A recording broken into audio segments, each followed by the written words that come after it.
आराम से लग जाएगा।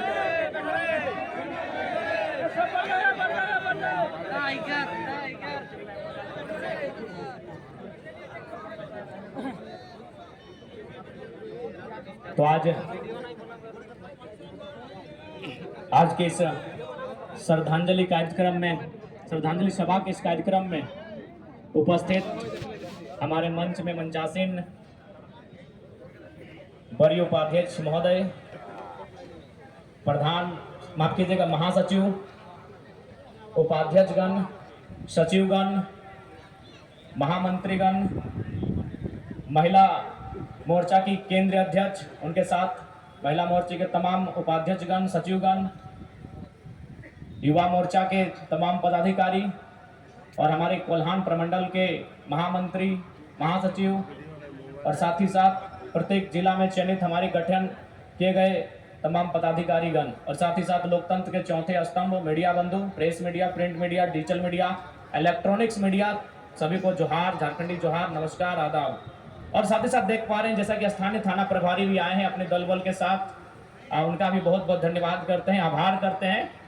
और शायद ऐसा प्रतीत हो रहा है कि आंधियों का आना आरंभ हुआ है। और खैर अगर टाइगर की एंट्री और अगर आंधी तूफान ना तो फिर स्वागत किस काम का। तो सबसे पहले मैं अपनी बातों को आगाज करने से पूर्व जमशेदपुर के पूर्व सांसद अमर शहीद सुनील महतो को नमन करता हूं, वंदन करता हूं।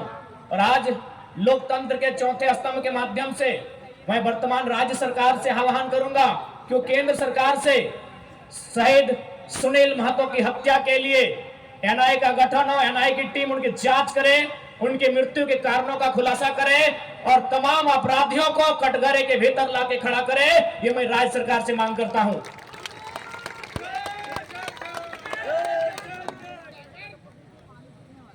क्योंकि अगर आज एक एमपी को इंसाफ नहीं मिल पाएगा, एमपी जो प्रधानमंत्री के कक्ष में बैठता है, एक एमपी जो राष्ट्रपति के सम्मुख जाकर अपनी बैठकों को भाग लेता है, अगर इस राज्य में, इस देश में एक मेंबर ऑफ पार्लियामेंट को न्याय नहीं मिल पाएगा तो एक आम व्यक्ति न्याय की अपेक्षा कैसे रख सकता है। इसलिए मैं राज्य सरकार, चूंकि झारखंड मुक्ति मोर्चा की सरकार है और शहीद सुनील महतो झारखंड मुक्ति मोर्चा के अंग थे, हिस्सा थे, मैं सरकार से ये मांग करता हूं।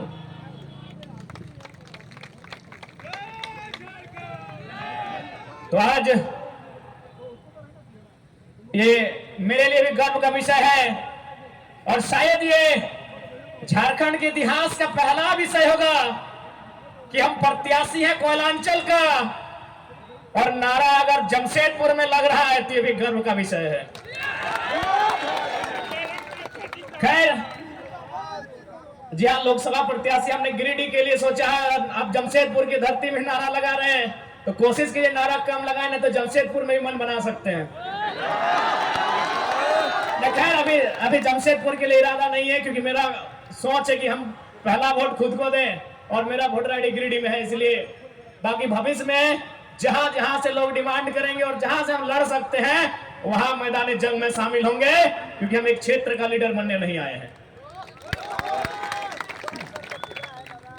आज ये कोल्हान की धरती, आज इस धरती के चारों ओर बड़ी बड़ी इमारतें, न जाने कई हजार फैक्ट्रियां, कंपनियां, एक बड़ा उद्योग का क्षेत्र, लेकिन आज जब स्थानीय लोगों को वहां निम्न पाते हैं तो बड़ा सवाल आता है कि आखिर किसके लिए यह झारखंड राज्य अलग किया गया।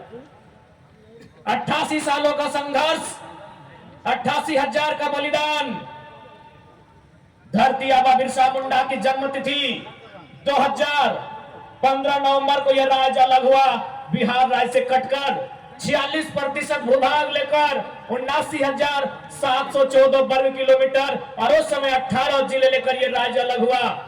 लेकिन आज आप देख सकते हैं, आपकी नजर जहां तक जाएगी, आप जहां तक अपनी नजर को दौड़ा सकते हैं, आज आपको एक ही चीज तस्वीर सामने आएगी कि आज भी झारखंड के लोगों को छलने का ठगने का काम किया जा रहा है, उसके खिलाफ हम उलगुलान लेकर आए हैं। इन साफ शब्दों में कहेंगे कि मर्यादा पुरुषोत्तम को श्री राम कहते हैं, मर्यादा पुरुषोत्तम को श्री राम कहते हैं, बांसुरी वाले को घनश्याम कहते हैं, मिसाइल मैन को अब्दुल कलाम कहते हैं, और जो टाटा बीसीएसएल से आंख मिलाए उसे टाइगर जयराम कहते हैं। बिल्कुल सवाल होगा, जबकि मुझे बहुत सारे लोगों ने कहा कि आप फ्यूचर के लीडर हैं झारखंड का, आप झारखंड का भविष्य है, आप अच्छा बात बोलते हैं, आप अच्छे हैं भी, लेकिन कोशिश कीजिएगा कि कोल कंपनियों के खिलाफ मत बोलिएगा, टाटा वेदांता बिड़ला के खिलाफ मत बोलिएगा, ये बड़ी हस्ती है। तो हम भी कह दें कि अगर आप बड़ी हस्ती हैं तो याद रखिएगा उस बस्ती को हमारी हस्ती के कारण आप टिके हैं। जी हाँ, ये बातें हमारे सामने आई कि आप, और बिल्कुल इतिहास गवाह है, चूंकि इसे टाटा नगरी के नाम से जाना जाता है, तो मैं आपको इतिहास के पन्ने से परिचय करवाऊंगा। 1977 का वो साल था, लेकिन वो कोल्हान नहीं, वो कोयलांचल था, वो टाटा सिजवा नामक क्षेत्र था, और वहां के जीएम ने एक कोयलांचल के हीरे को ऑफर किया था कि हम तुम्हें कार देंगे। उस कोयलांचल के हीरे ने कहा था हमें कार नहीं, बदले में रैयतों के लिए रोजगार चाहिए। इस बात में उनके बीच तू में हुआ था, वाद विवाद बढ़ा था, और आज इतिहासकार कहते हैं, आज जो लोग गांव में वो कहते हैं कि शहीद शक्तिनाथ महतो ने उस समय तत्कालीन टाटा के जीएम के गालों में खींचकर 2 तमाचा लगा था, मैं उस वंश का औलाद हूं, मैं उस कौम का औलाद हूं। हाँ, ये मानता हूं कि बदले में फिर बाद में शहीद शक्तिनाथ महतो की हत्या उसी टाटा के जीएम के नेतृत्व में हुआ था, आज उसी का पाई पाई हिसाब लेने आया हूं। अरे कब तक करेंगे भाई? अरे क्यों डरेंगे? मौत से क्यों डरेंगे?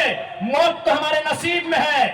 77 में शक्तिनाथ महतो, 10 साल बाद 87 शहीद निर्मल महतो, 12 साल बाद 99 रतिलाल महतो, फिर 8 साल बाद 2007 शहीद सुनील महतो। तो सुन लीजिए कंपनी के दलालों, 77, 87, 7, अंत में 7 आता है। अब सामने है 2027, आप तैयारी कर लीजिए जयराम महतो के लिए, लेकिन इस बार भूल मत कीजिएगा, क्योंकि मैं अपने समर्थकों को साफ साफ कह दूंगा, बिल्कुल, क्योंकि आज विधायक सांसद की औकात नहीं है इन कई लाख करोड़ के कंपनियों के खिलाफ बात करने की, लेकिन एक साधारण सा लड़का इनके खिलाफ बात करता है। हो सकता है हमारी हत्या होगी, हमें परवाह नहीं, लेकिन अगर मुझे मानने वाले लोग हैं और मेरी हत्या होती है तो मैं आपसे कहूंगा उस समय धरना नहीं दिया जाएगा, ना कोई आगजनी किया जाएगा, ना ही सड़क जाम किया जाएगा, और ना ही बसों का शीशा फोड़ा जाएगा। यदि सच में हमारी हत्या से आपको गुस्सा लगे तो शीशा नहीं, सर फोड़ना उन बेईमानों का जिनके कारण हमारी हत्या हुई। बहुत दिन तक डर के रहे, बहुत दिन तक डर के रहे, कत्ल होगा, शहादत होगी निर्मल महतो की, शहादत होगी सुनील महतो की, और टाटा में असिस्टेंट जीएम के पद पर काम करेगी एसएस की पत्नी। हम सवाल करेंगे, ये सवाल करने का हमको हक है। शहादत देंगे सुनील महतो, आज उनकी विधवा मां रो रही है, आर्थिक दयनीय स्थिति का सामना कर रही है, और एसएसपी की बीबी या फ्री फोकट में जनरल मैनेजर पद पे काम करेगी। हम इसका सवाल करेंगे, आपको जो कहना है कीजिए, आपको जो करना है कीजिए। अरे कब तक डरेंगे कोल्हानवा से? कब तक डरेंगे? कब तक इनकी गुलामी सहेंगे? अरे जिनके हमारे बाप दादाओं की जमीनों पर टाटा जमशेदपुर खड़ा है, हमारी बाप दादा की जमीन पे ओसामा चिन खड़ा है, हमारी बाप दादा की जमीन पे टिस्को खड़ा है। इस बात को जहन में याद रखिएगा कोल्हानवासियों।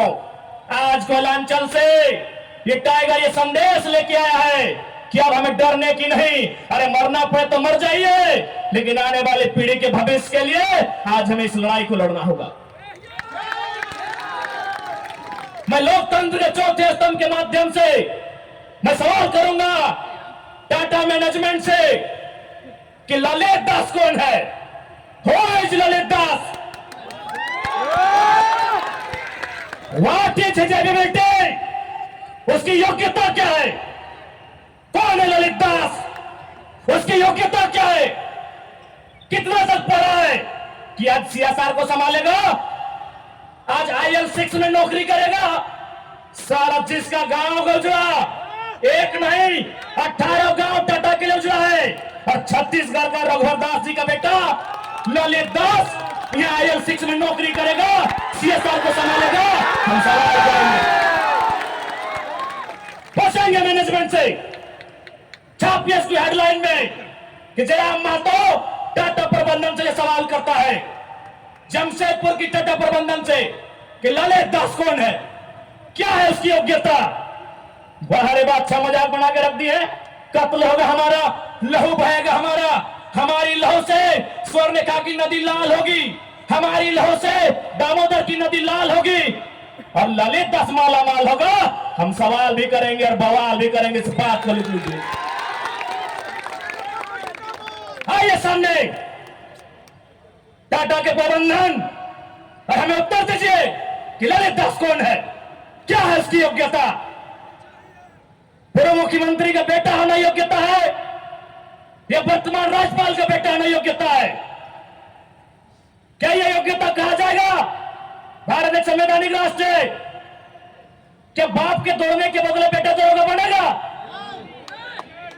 बाप के दौड़ से बेटा दौड़ेगा बनेगा? बाप एग्जाम पास करेगा बेटा टीचर बनेगा? तो पूर्व मुख्यमंत्री है चाहे वर्तमान राज्यपाल रहे, ललित दास कौन है? हमको हिसाब किताब चाहिए। आज ना ये चुनावी भाषण देने आए हैं, ना राजनीति की बात करने आए हैं, एक संदेश लेके आए हैं कि कोयलांचल और कोल्हान के लोगों, हम दो हमारे दो नहीं, बिल्कुल इस भ्रम में मत रहिए, हम दो हमारे दो नहीं, तीसरा पैदा कीजिए, उसको निर्मल महत्व बनाइए, उसको हथियार से लेस कीजिए। अरे कैसे लड़ेंगे आप इनसे? 20 लाख करोड़ की प्रॉपर्टी है इनकी, आप ऐसे लोगों से लड़ पाएंगे? आपका टीचर बेटा लड़ पाएगा? आपका वकील बेटा इनसे लड़ पाएगा? आपका डॉक्टर बेटा इनसे लड़ पाएगा? इसलिए आज कोल्हान और कोयलांचल, हम दो हमारे दो नहीं, तीसरा पैदा कीजिए, उसको निर्मल बनाइए और उन पैमानों से युद्ध के लिए तैयार कीजिए, आपको बचाने कोई नहीं आएगा। अरे आप किससे उम्मीद करते हैं? एसएसपी, आपको जानकारी होना चाहिए, एसएसपी टाटा का साथ देते हैं, हिंदू मुस्लिम का राइट होता है, 44 मुसलमानों की दुकान तोड़ी जाती है, उस समय धारा 144 होता है, लेकिन टाटा रातों रात रोड बनाता है, धारा 144 का कहीं जिक्र नहीं होता है। आपकी सुरक्षा कौन करेगा बताइए? कौन करेगा आपकी सुरक्षा? ये हम आप बताइए हमें, कौन करेगा आपकी सुरक्षा? आज एक डोबो का वीडियो किसी हो, कोई डोबो का सीओ है, पहले मैं कहना चाहूंगा यहाँ बहुत सारे पुलिसकर्मी हैं जो ईमानदार हैं, उनको नमस्कार है।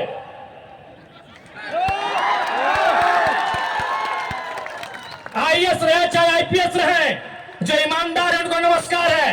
अगर कंपनी में भी ईमानदार लोग हैं जो ईमानदार है उनको नमस्कार है। लेकिन सुनने में आया है कि डोबो का सीओ 20,000 रुपया प्रति एकड़ अपने बाप का जमीन मोटेशन करवाने के नाम पे मांगता है।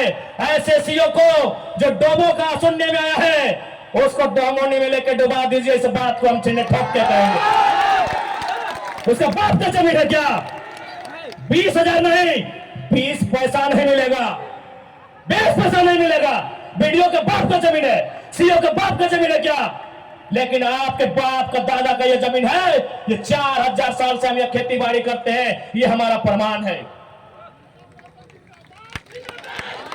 अरे अब तो दुनिया के वैज्ञानिक मान रहे हैं कि सबसे पहला इंसान सिंघम से निकला था। आप गर्व कीजिए अपने इतिहास पर, आप गर्व कीजिए अपने इतिहास पर।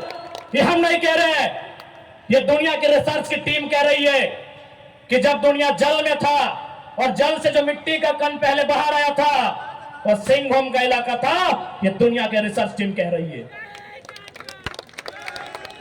यानी ये जमीन हमारी है, ये भूमि हमारी है। और आज यहाँ हम बेगाने बन के बैठे हैं। आज यहाँ हम दर बदर की ठोकरें खा रहे हैं।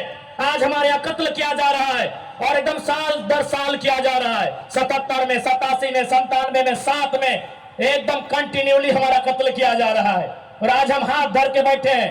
आज हम कहना चाहेंगे, आज बिल्कुल अगर हम होते निर्मल दा के समय, यदि हम होते सुनील दा के समय, कसम से आंख से आंसू नहीं बहाते, कसम से आंख से आंसू नहीं बहाते। उनकी मौत के साथ साथ और 100 लोगों को मरने के लिए तैयार करते और आंख से आंसू नहीं उनको नदी में बहाते जो उनकी मौत का कारण बने थे।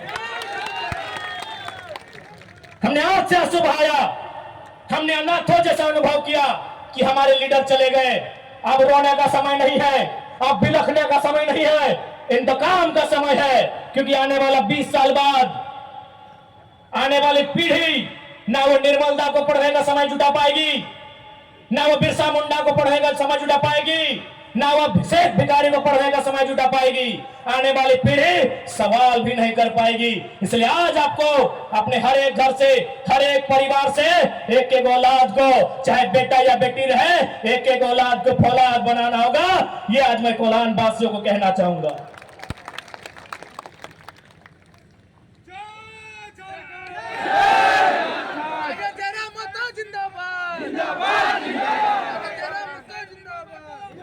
आज मैं एक सवाल करूंगा इस भीड़ से, मैं सवाल करूंगा टाटा नगरी में से बड़ी बड़ी इमारतों में बैठे लोगों से कि जब 1907 में टाटा की स्थापना हुई थी, मालिक कौन था? टाटा का कोई होगा? जब 1907 में टाटा की स्थापना हुई थी, मालिक कौन था? Who was the founder? Who was the owner? Tata का कोई होगा? नौसेरे भाई टाटा या जो भी उनका नाम है। आज 115 साल बीत चुके हैं। आज टाटा का मालिक कौन है? आज भी टाटा का मालिक टाटा का वंशी है। 100 साल पहले टाटा ने पूंजी का इन्वेस्ट किया था। आज 100 साल बाद भी टाटा का मालिक टाटा का वंशज है। लेकिन एक सवाल होगा मेरा, 100 साल पहले जिन कुर्मियों ने, जिन संथालियों ने, जिन हो ने, जिन गोड़ाई ने, जिन धीवर ने, जिन अल्पसंख्यक ने टाटा में जमीन दिया था, आज उस परिवार के पास क्या नौकरी है? आज हम सवाल करेंगे। अरे आपने पूंजी लगाया, 100 साल बाद अब मालिक है। हमने भी पूंजी दिया है। पूंजी 2 प्रकार की होती है इंपॉर्टेंट, एक जमीन, दूसरा अर्थ। अर्थ आपका, मालिक आज आप है, जमीन हमारी, हम कहां ये सवाल करेंगे। ये कैसा देश है जो कहते हैं गांधी का देश है, ये किसानों का देश है?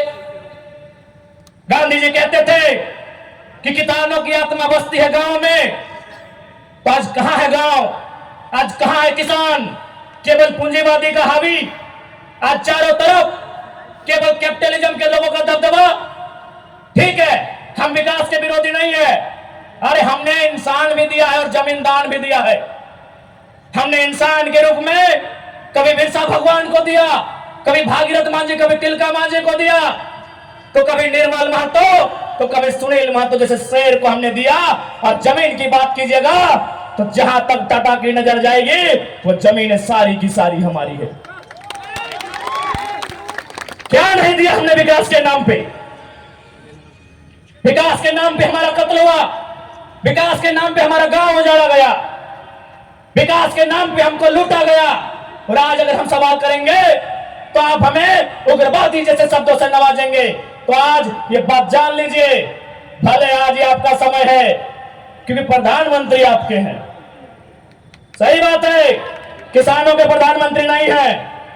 भले आप भावनाओं में वोट देते हैं, आज फिर किसान आंदोलन कर रहा है, किसान 700 मर चुके हैं। ये किसानों के प्रधानमंत्री नहीं है। अगर ये किसानों के प्रधानमंत्री होते तो एक रूल बनाते। 1984 तक टाटा ने जो 15,000 एकड़ जमीन का अधिग्रहण किया है, उसमें मात्र 3,000 एकड़ में प्रोडक्शन का काम हुआ है। मात्र 3,000 एकड़ में कंपनी का एस्टेब्लिशमेंट किया गया है। यदि ये देश और ये वर्तमान के प्रधानमंत्री अगर किसानों के होते तो एक फरमान जारी करते कि बाकी जो आपके पास 12,000 एकड़ बचा है, उसे पोल्ट्री फार्म खोलना है क्या? उसे पोल्ट्री फार्म खोलना है? जी नहीं, रियल एस्टेट को बेचना है। हमारी जमीनें टाटा डिसाइड करेंगे, रियल एस्टेट को बेचना है। इसलिए अगर सच में ये किसानों के प्रधानमंत्री होते तो एक नियम बनाते, और ये नियम है भी, बकायदा न्यायालय में चर्चा हो चुका है कि यदि किसी कंपनी ने जमीन लिया है और उस जमीन पे काम नहीं हुआ है तो रैयत को वापस लौटाना चाहिए। टाटा ने 15,000 एकड़ जमीन लिया है, मानते हैं 3,000 एकड़ पर इन्होंने काम किया है, चलिए 3,000 एकड़ एक्स्ट्रा, अभी भी 10,000 एकड़ जमीन है जो इनके कब्जे में है, वो यहाँ के रैयतों को वापस मिलना चाहिए। तब मानेंगे ये गांधी का देश है, तब मानेंगे किसानों का देश है। आप बोलेंगे हम मान लेंगे, दीजिए 10,000 एकड़ जमीन वापस, तब मानेंगे किसानों का देश है, तब मानेंगे महात्मा गांधी का देश है। आज और तमाम जितने भी आईएएस, आईपीएस, मिनिस्टर, आज अगर मैं साफ कहूंगा कि संविधान की जितनी हत्या उग्रवादी आतंकवादी करते हैं उससे कहीं ज्यादा वो आईएएस, आईपीएस और मिनिस्टर संविधान की हत्या करता है जो पूंजीपतियों का साथ देता है। क्यों पता है? पढ़े लिखे लोग, पुलिसकर्मी भाई आप भी सुनिएगा कि आपके एसपी संविधान की हत्या कैसे करते हैं। हाँ, पुलिस वाली दीदी आप भी सुनिएगा कि आपके डीसी संविधान की हत्या कब करते हैं। भारत के संविधान को खोलिए, भारत के संविधान में प्रियम्बल आता है, प्रियम्बल में क्या लिखा है पता है? हम भारत के लोग सामाजिक, राजनीतिक, आर्थिक न्याय की बात लिखा है। हम भारत के लोग धर्मनिरपेक्ष समाजवाद का नाम लिखा है, समाजवाद, पूंजीवाद नहीं लिखा है, कहीं नहीं लिखा है। भारत के संविधान में समाजवाद लिखा है। हम भारत के लोग धर्मनिरपेक्ष समाजवाद भारत के निर्माण करेंगे। आज ये जो भी आईएएस, आईपीएस अगर पूंजीवाद का पक्ष लेते हैं, नक्सली से भी बड़ा नक्सली वो आईएएस, आईपीएस होते हैं। हाँ, हम सीधे ठोक के कहेंगे। बाकी एसपी साहब, आप चाहे तो हमारी मौत का साजिश कर सकते हैं, क्योंकि आपकी पत्नी को पूर्व में, अभी वाला नया आया है, पूर्व वाले एसएसपी साहब, आप चाहे तो हमारी हत्या की साजिश रच सकते हैं, रचने का आपको अधिकार है। आपकी पत्नी को टाटा के दलालों ने नौकरी जो दिया है, और ये कोई नई बात नहीं है। झारखंड राज्य में केवल गुंडों ने मौत का साजिश नहीं किया है। बगोदर के एक विधायक थे, नाम अगर आप नहीं जानते तो सुन लीजिए, कॉमरेड महेंद्र सिंह, उनकी हत्या में एसपी का हाथ था। सीना ठोक के कहते हैं आज भी गांव में लोग कहते हैं कि कॉमरेड महेंद्र सिंह की हत्या में उस समय जो भी थे, क्योंकि हम लोग उस समय अंडा मेरा छोटा बच्चा थे, हमें आइडिया नहीं है, जो भी थे, जिस भी जिला के थे, झारखंड में 24 में से एक एसपी का हाथ था महेंद्र सिंह की हत्या में। तो ऐसे लोग जिनकी पत्नियों को, जिनके बच्चों को ये लोग नौकरी देंगे, वो हत्या करने से पीछे कैसे हटेंगे? तो सुन लीजिए महोदय, क्योंकि आपकी योग्यता का हम सम्मान करते हैं, आपकी प्रतिभा का सम्मान करते हैं, आपकी एजुकेशन का सम्मान करते हैं, लेकिन एक बात कहेंगे, हम गरीब लोग हैं, बद्दुआ नहीं देते हैं, लेकिन हमारे दिल से एक हाय निकलती है, उस हाय से याद रखिएगा, ये विधाता आपको कभी माफ नहीं करेगा। अरे भाई, अगर हिम्मत नहीं है तो काहे गर्व से बोलते हैं कि आईएएस, आईपीएस बन के आए हैं? अगर Tata, Vedanta, Birla, BCCL, CCL, Ambani, Adani, Usha Martin, TISCO, Telco, अगर उनकी गलत नीतियों से आपको लड़ने का हिम्मत नहीं है तो काहे खुद को आईएएस, आईपीएस की गिनती करवाते हैं? चपरासी बनिए, चपरासी बनिए। और हम ये भी मानते हैं कि आज आपके पास शक्तियां हैं। अरे बहुत अच्छा, क्या कीजिएगा? ऐसे भी तो हमारा कत्ल होता आया है। हम कत्ल होते होते हम मरते मरते परेशान हो चुके हैं। हमने बहुत कत्ल देखा है। जितना अंग्रेजों ने हमें नहीं सताया है, उससे कई ज्यादा गुना कॉर्पोरेट ने, भ्रष्ट आईएएस, आईपीएस ने, भ्रष्ट मिनिस्टर ने और भ्रष्ट डोबो जैसे सीओ ने हमें सताया है। अरे आप क्या कीजिएगा, कीजिए ना। मरने सब आया है, कौन यहां जीने आया है? 610 ट्रिलियन वर्ग किलोमीटर सूरज। हमारे साथ अगर हमारी सभा को सुनेगा तब बस जनरल नॉलेज ही बढ़ा देंगे। 610 ट्रिलियन वर्ग किलोमीटर सूरज एक दिन मर जाएगा। 510 मिलियन वर्ग किलोमीटर की धरती ये भी एक दिन मर जाएगी। 165 वर्ग किलोमीटर में फैला हुआ, मिलियन वर्ग किलोमीटर में फैला हुआ प्रशांत महासागर, इसका पानी भी एक दिन सूख जाएगा। 5,95,000 वर्ग किलोमीटर, 95 लाख वर्ग किलोमीटर फैला हुआ हिमालय का पहाड़ एक दिन पिघल जाएगा। 38 मिलियन वर्ग किलोमीटर में उगने वाला चंद्रमा मर जाएगा। अरे 5 फीट का इंसान काहे डर रहे हैं? काहे डर रहे हैं? आपकी डर आपकी मौत का कारण है, आपकी डर आपकी भय का कारण है। मैं एक लाइन कहूंगा, एक क्रिकेट का उदाहरण आपको दूंगा। साउथ अफ्रीका में एक खिलाड़ी थे, उनका नाम था ग्रीम स्मिथ। उन्होंने घर की दीवारों पर 3 लाइन लिखा था कि मुझे बड़ा होके साउथ अफ्रीका की टीम से क्रिकेट खेलना है। दूसरा लाइन लिखा था, मुझे साउथ अफ्रीका की क्रिकेट टीम का कप्तान बनना है। और तीसरा लाइन लिखा था, मुझे ऑस्ट्रेलिया को घर में घुसकर टेस्ट मैच हराना है। जबकि क्रिकेटर का ड्रीम होता है वर्ल्ड कप जीतना, लेकिन ग्रीम स्मिथ का ड्रीम वर्ल्ड कप नहीं था, ऑस्ट्रेलिया को टेस्ट में हराना था। क्योंकि उन्होंने घर की दीवार पर लिखा था, रोज उनको पढ़ते थे और उन्होंने वो तीनों ड्रीम पूरा किया था। आप भी जाओ, घर की दीवारों पर लिख दो, सुनील महतो की शहादत को लिखो, निर्मल दा की शहादत को लिखो, हमारे साथ में जुल्म को लिखो, जिस एसपी का टाइम में जुल्म हुआ उसका नाम लिखो, जिस जीएम के टाइम में जुल्म हुआ उसका नाम लिखो। और अपनी पीढ़ी से बोलना, आज ना सही, आज वक्त उनका है, जिस दिन वक्त हमारा होगा हम भी उनकी आने वाली पीढ़ी से बदला लेंगे। जाओ अपने घर की दीवारों पर लिखो, जाओ शोषित लोग, वंचित लोग अपने घर की दीवारों पर लिखो, हाँ आज समय इनका है, आज ये बड़ी बड़ी इमारतें इनका समय है। लेकिन याद रखिएगा, सिकंदर भी 33 साल की उम्र में झाल बजाकर लौट गया था।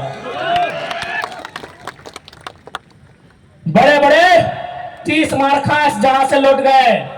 इसलिए मैं तमाम लोह नगरी में जितने पदाधिकारी हैं, जितने मिनिस्टर हैं, मैं एक संदेश देना चाहूंगा, पाप का भागी मत बनिए।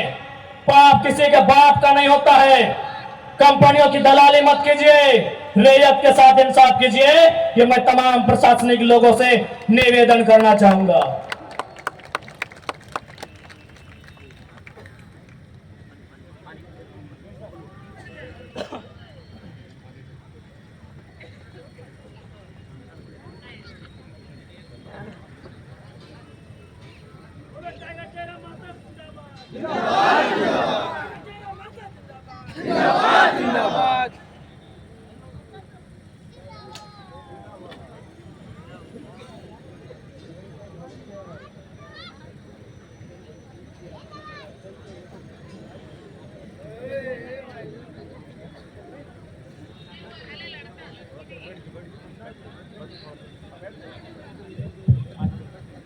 थोड़ा सा इनका तबीयत खराब है।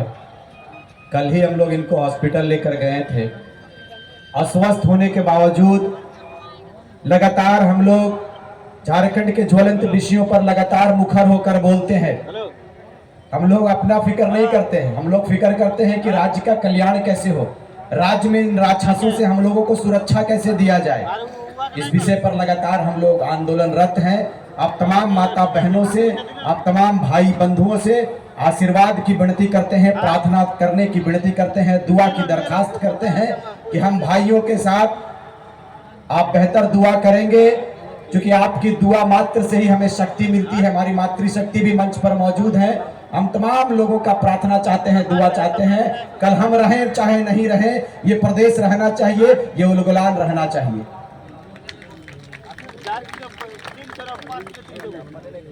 क्योंकि कभी इनका बीपी डाउन हो जाता है तो कभी मेरा हो जाता है। कल मेरा भी तबीयत खराब था, लेकिन इनका तबीयत खराब देखकर हमने कहा कि आपको अभी खराब नहीं होना है। कल हम भी रात में फीवर का दवा खाकर सोए। आप दुआ करने का काम करें। थोड़ा सा तेल लगा दो ना, हल्का तेल है, यहाँ लगा दो, यहाँ यहाँ इसमें लगा दो, इसमें यहाँ दर, हाँ बस, हाँ ठीक। अगर जयराम महतो को नेता बनना रहता तो इन नेताओं से कह देना कि आपसे बड़े बड़े नेता इनको खरीदने के लिए आ चुके थे। 1-2 करोड़ नहीं 100 करोड़ तक का ऑफर आया, लेकिन इन्होंने ऑफर को ठुकराया और कहा कि झारखंडी जनमानस हमारे साथ है, हमारे ऊपर विश्वास किया है। जयराम महतो अपने आप को बलिदान दे सकता है, अपने आप को सूली के हवाले चढ़ा सकता है, कर सकता है, लेकिन झारखंड के साथ व्यवहार गलत नहीं कर सकता, धोखेबाजी नहीं कर सकता है। आप दुआ देने का काम करें, दुआ देंगे तभी हमें शक्ति मिलेगी।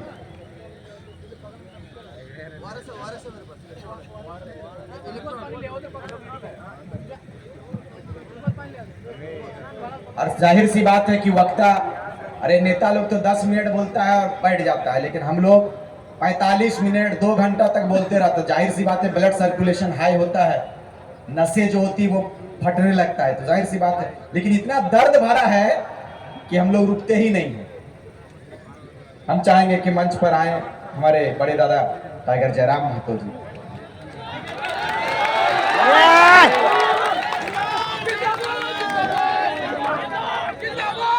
हेलो, नहीं धीरे बोलेंगे आप।